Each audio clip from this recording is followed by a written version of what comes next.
दोस्तों, आप अगर अपने पैसे को पोस्ट ऑफिस में किसी ऐसे स्कीम में निवेश करना चाहते हो या रखना चाहते हो जहां पर आपका पैसा बिल्कुल सेफ तरीके से रखा रहे और वहां से आपको कुछ इनकम भी होती रहे, तो पोस्ट ऑफिस की MIS स्कीम यानी मंथली इनकम स्कीम एक बहुत ही अच्छा ऑप्शन हो सकता है आपके लिए। उसमें आप अपना पैसा निवेश कर सकते हैं। इसमें आपको अपना पैसा कुछ समय के लिए लमसम में निवेश करना होता है, जमा करना होता है। ये पैसा आपका बिल्कुल सेफ तरीके से वहां रखा रहेगा और वहां से आपको कुछ ना कुछ मंथली इनकम भी होती रहेगी। तो दोस्तों, आज के वीडियो में हम बात करेंगे पोस्ट ऑफिस की मंथली इनकम स्कीम के बारे में कंप्लीट इन्फॉर्मेशन। तो चलिए आज का हमारा ये वीडियो शुरू करते हैं। इस वीडियो में हम बात करेंगे कि कैसे आप 2024 में इस स्कीम से मंथली 11,100 रुपये कमा सकते हैं। इसके साथ साथ मैक्सिमम इन्वेस्टमेंट लिमिट की बात करेंगे, इंटरेस्ट के कैलकुलेशन की बात करेंगे। इसके साथ साथ हम बात करेंगे टैक्स इस पे कैसे लगता है, कितना लगता है, कौन कौन इसमें खाता खुलवा सकता है, मैच्योरिटी पीरियड कितना होता है, यानी कितने समय के लिए आपको इसमें अपना पैसा जमा करवा के रखना होता है। और इसके साथ साथ बात करेंगे प्री मैच्योर विड्रॉल की, यानी अगर समय से पहले आपको पैसे की ज़रूरत आ गई तो आप कैसे निकलवा सकते हैं, क्या क्या इसके रूल हैं। तो चलिए सबसे पहले बात कर लेते हैं कौन कौन अकाउंट खुलवा सकता है। तो देखिए, सिंगल अडल्ट यानी जिसकी भी उम्र 18 साल से अधिक है वो व्यक्ति अपने नाम से खाता खुलवा सकता है। उसके बाद आप इसमें जॉइंट अकाउंट भी खुलवा सकते हैं। अप टू 3 एडल्ट्स यानी 3 बंदे मिलकर इसमें अपना जॉइंट अकाउंट भी खुलवा सकते हैं। A guardian on behalf of A minor person और अनसाउंड माइंड। तो देखिए, जो लोग माइनर हैं वो अगर इसमें खाता खुलवाना चाहते हैं तो गार्जियन उनके इस खाते का टेक केयर करेंगे, और अनसाउंड माइंड के लोग भी अपना खाता इसमें खुलवा सकते हैं। उनके खाते की देखभाल भी गार्जियन करेंगे। उसके साथ साथ 10 साल से अधिक उम्र का माइनर अपने ही नाम से अपना खाता खुलवा सकता है अगर वो चाहे तो ये लोग हैं जो पोस्ट ऑफिस की मंथली इनकम स्कीम में अपना खाता खुलवा सकते हैं। आइए अब बात कर लेते हैं डिपॉजिट लिमिट और डिपॉजिट के क्या क्या रूल हैं, यानी कि कितना रुपए आपको जमा करना पड़ेगा। तो देखिए, अगर आप इसमें खाता खुलवाना चाहते हैं तो कम से कम आपको 1,000 रुपये इसमें जमा करने पड़ेंगे। खाता कैसे खुलेगा? पोस्ट ऑफिस में आपको जाना होगा, बेसिक KYC डॉक्यूमेंट्स आधार कार्ड, पैन कार्ड और अपना एक फ़ोटो लेके जाना होगा, और मिनिमम 1,000 रुपये से आप अपना खाता खुलवा सकते हैं। और जो पैसे आप इस स्कीम में जमा करेंगे वो मल्टीपल ऑफ 1,000 में होंगे, यानी कि मिनिमम आप 1,000 रुपये जमा कर सकते हैं और उसके बाद मैक्सिमम आप 9 लाख रुपए तक जमा कर सकते हैं। लेकिन इन दोनों अमाउंट के बीच में अगर आप जमा करना चाहते हैं तो जो पैसा आप जमा करेंगे वो मल्टीपल ऑफ 1,000 में होना चाहिए। वो 10,000 हो सकता है, 1 लाख हो सकता है, वो 9 लाख रुपए भी हो सकता है, 1,000 रुपये भी हो सकता है, 5 लाख रुपए भी हो सकता है, 4,80,000 भी हो सकता है, 3,20,000 भी हो सकता है। लेकिन 3,20,000 20 रुपये नहीं हो सकता। मल्टीपल ऑफ 1,000 में आप जमा करवा सकते हैं अपना पैसा इस स्कीम में। इसके साथ साथ जॉइंट अकाउंट में 15 लाख रुपए जमा किए जा सकते हैं, लेकिन एक व्यक्ति केवल 9 लाख रुपए ही जमा कर सकता है। आइए इसको भी समझते हैं। अब देखिए, 2 लोगों ने मिलकर जॉइंट अकाउंट खुलवाया और उन्होंने 10 लाख रुपए जमा कर दिए जॉइंट अकाउंट के अंदर। तो 2 लोग मिलकर 10 लाख रुपए जमा कर सकते हैं, क्योंकि लिमिट जॉइंट अकाउंट की 15 लाख रुपए होती है। अब देखिए क्या होगा कि 10 लाख में से एक एक व्यक्ति का कितना कितना माना जाएगा, 5-5 लाख रुपए, और दोनों व्यक्ति कर कितना सकते हैं, 9-9 लाख रुपए। अब दोनों व्यक्ति अपना अलग अलग अकाउंट भी खुलवा सकते हैं 4-4 लाख रुपए का, क्योंकि 5 लाख रुपए उनका यहाँ पर दोनों का जमा हो गया इंडिविजुअली, और 4-4 लाख रुपए का वो अकाउंट और भी खुलवा सकते हैं अलग अलग।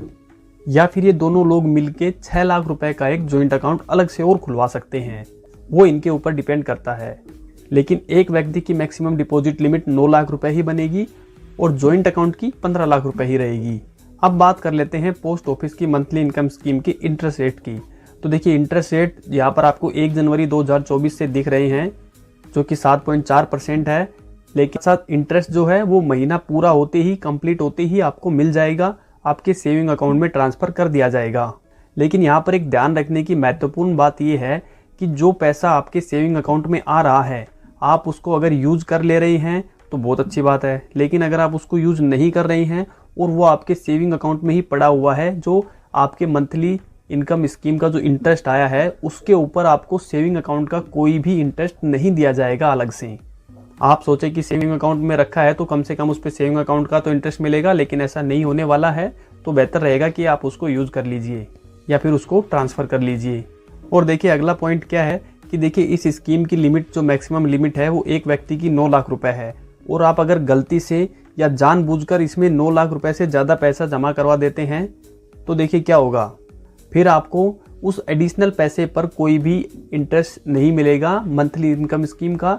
उस पैसे पर आपको सिर्फ सेविंग अकाउंट का ही इंटरेस्ट मिलेगा अगर आप पकड़े जाते हैं तो। यानी इस स्कीम का जो इंटरेस्ट रेट है वो 7.4 है, वो आपको सिर्फ 9 लाख रुपए तक ही मिल सकता है। उसके ऊपर आप अगर जमा करा रहे हैं तो उस पर वो अप्लीकेबल नहीं है, उस पर आपको सिर्फ सेविंग अकाउंट का ही इंटरेस्ट मिलने वाला है। तो आपको ये गलती या चालाकी नहीं करनी है। 9 लाख रुपए की लिमिट आपको मिली है तो 9 लाख रुपए तक ही आप जमा कराएं। उसके अगला पॉइंट देखिए कि पोस्ट ऑफिस की जो MIS है उसका इंटरेस्ट आप अपने पोस्ट ऑफिस के किसी भी सेविंग अकाउंट में ले सकते हैं।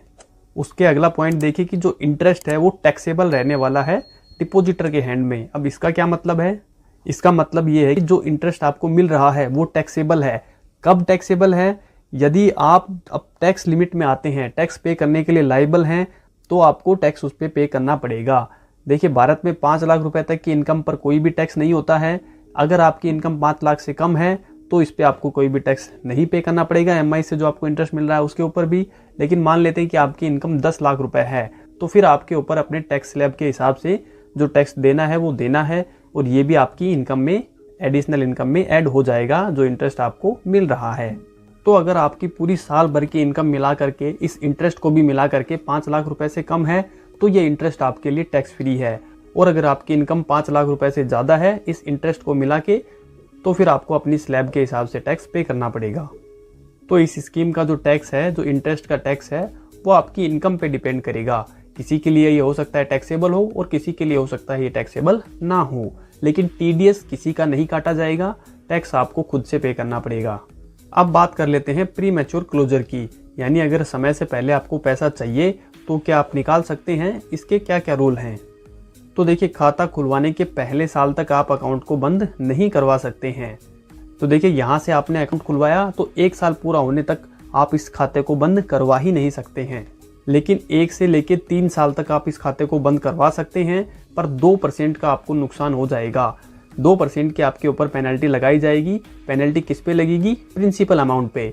मान लीजिए आपने 1 लाख रुपए जमा किया था और 3 साल पूरा होने से पहले, यानी कि 2 साल 10 महीने में आपको अकाउंट बंद करवाना है, तो तब तक आपको मंथली कुछ इंटरेस्ट तो मिला ही है। तो जो आपका प्रिंसिपल अमाउंट है उसमें से 2% की पेनल्टी काटी जाएगी, यानी 2000 रुपये कम करके 98,000 रुपये आपको पे कर दिए जाएंगे। और ऐसे ही आप चाहे 1 लाख जमा कराओ, चाहे 10 लाख जमा कराओ, चाहे 20 लाख, कितना भी पैसा आप जमा कराओ, पेनल्टी 2% की ही लगने वाली है। और अगर आप 3 साल से लेके 5 साल के बीच में इस खाते को बंद करवाते हैं, यानी 3 साल के बाद और 5 साल पूरा होने से पहले बंद करवाते हैं, तो प्रिंसिपल अमाउंट में से 1% काट लिया जाएगा और बचा हुआ पैसा आपको दे दिया जाएगा। तो इस तरह से आप इस खाते को समय पूरा होने से पहले भी बंद करवा सकते हैं, लेकिन ये पेनल्टीज आपको पे करनी पड़ेंगी। और अब बात करते हैं हम मैच्योरिटी पीरियड की। तो इस स्कीम का मैच्योरिटी पीरियड है वो 5 साल का है। 5 साल जैसे ही आपके पूरे होंगे तो हर महीने आपको इंटरेस्ट तो मिल ही रहा था 60 महीने तक। उसके बाद 5 साल जैसे ही आपके पूरे होते हैं आपको अपना पूरा प्रिंसिपल अमाउंट भी वापस दे दिया जाएगा। अब अगर अकाउंट होल्डर की मृत्यु हो जाती है, डेथ हो जाती है, तो उस केस में क्या होगा कि अकाउंट को उसी समय क्लोज कर दिया जाएगा और जो भी पैसा है उस अकाउंट में वो सारा का सारा पैसा नॉमिनी या लीगल हायर को दे दिया जाएगा। अब हम बात करते हैं इंटरेस्ट के कैलकुलेशन की, कि कितना पैसा आप जमा कराएंगे तो आपको कितना पैसा हर महीने मिलने वाला है। तो देखिए अगर आप 1 लाख रुपए जमा कराते हैं तो हर महीने आपको 617 रुपये मिलने वाले हैं। 5 लाख रुपए अगर आप जमा कराते हैं तो 3083 रुपये आपको हर महीने मिलेंगे। 9 लाख रुपए एक व्यक्ति की मैक्सिमम डिपॉजिट लिमिट है 9 लाख रुपए, वो अगर आप जमा कराते हैं तो 5550 रुपये आपको हर महीने मिलने वाले हैं। और अगर आप मान लीजिए हस्बैंड वाइफ हैं और आपने अलग अलग खाता खुलवाया है तो आप 18 लाख रुपए जमा करा सकते हैं और उससे आपको हर महीने 11,100 रुपये की मंथली इनकम होने वाली है। उसके साथ साथ मान लेते हैं कि आपके 2 बच्चे भी हैं, उनका भी आप इसमें खाता खुलवा देते हैं और आपको यहाँ पर टोटल 36 लाख रुपए जमा करा देते हैं चारों लोगों के अलग अलग, तो आपकी जो इंटरेस्ट है हर महीने का वो बनेगा 22,200 रुपये। वीडियो में दोस्तों इतना ही था। मैं उम्मीद करता हूँ कि जानकारी आपको अच्छी लगी होगी, पसंद आई होगी, तो वीडियो को लाइक ज़रूर कर दीजिए। और अगर आप अभी तक ये वीडियो देख रहे हैं तो कमेंट में अपने शहर का नाम जरूर लिख के जाइएगा, ताकि हमें ये पता चल सके कि कहाँ से लोग हमारे वीडियोस को पूरा वॉच करते हैं। मिलते हैं जल्दी किसी और इन्फॉर्मेटिव वीडियो के साथ, तब तक के लिए टेक केयर, जय हिंद।